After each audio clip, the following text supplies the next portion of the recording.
सुप्रभात। आज मैं आपके सामने प्रभु श्री राम के जीवन पर आधारित एक कविता प्रस्तुत करने जा रही हूँ, जिसका शीर्षक है यदि राम सा संघर्ष हो। सहली सारी यातना पर कर्तव्य सर्वोपरि रखा। त्यागशील संकल्प को जिस तरह जीवित रखा। बोलो कहाँ तक टिक सकोगे यदि राम सा संघर्ष हो, यदि राम सा संघर्ष हो। कल मुकुट जिस पर साजना था, अब उसे सब कुछ त्यागना था। निर्णयों के द्वंद्व से इकबालपन का सामना था। वचन भी था थामना, आदेश भी था मानना। वचन भी था थामना, आदेश भी था मानना। तब इस तरह सोचो स्वयं को, धर्म पर तुम रख सकोगे। बोलो कहाँ तक टिक सकोगे यदि राम सा संघर्ष हो, यदि राम सा संघर्ष हो। प्रजा तो बस राम की थी, दुनिया उसे तो जप रही थी। वचन ही था तोड़ देता, धर्म ही था छोड़ देता। पर पीढ़ियां क्या सीख लेगी, राम को चिंता यही थी। हो छिन रहा एक क्षण में सब कुछ। सोचो एक क्षण तुम क्या करोगे। बोलो कहाँ तक टिक सकोगे यदि राम सा संघर्ष हो, यदि राम सा संघर्ष हो। केवट न जाने क्या किया था, सौभाग्य जो उसको मिला था।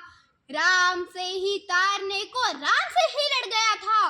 कुलवंश उसके तर रहे थे, सब राम अर्पण कर रहे थे। कुलवंश उसके तर रहे थे, सब राम अर्पण कर रहे थे। जब सब कुछ हो बिखरा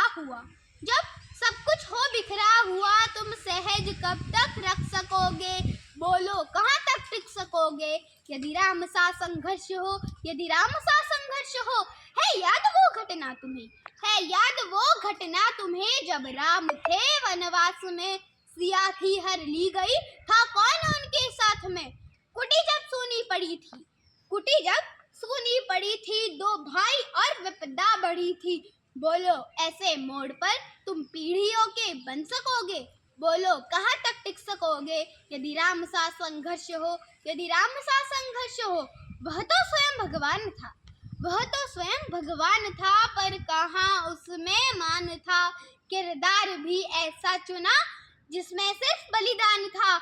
मर्यादा के प्राण थे, रघुवंश के अभिमान थे। मर्यादा के प्राण थे, रघुवंश के अभिमान थे। श्री राम के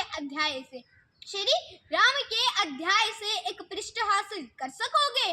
बोलो कहाँ तक टिक सकोगे यदि राम सा संघर्ष हो, यदि राम सा संघर्ष हो।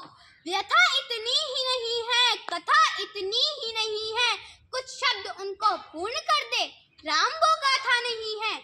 जब तपे संघर्ष में तब हुए उत्कर्ष में, जब तपे संघर्ष में तब हुए उत्कर्ष में। क्या तुम भी ऐसी प्रेरणा पीढ़ियों के बन सकोगे। बोलो कहाँ तक टिक सकोगे यदि राम सा संघर्ष हो, यदि राम सा संघर्ष हो।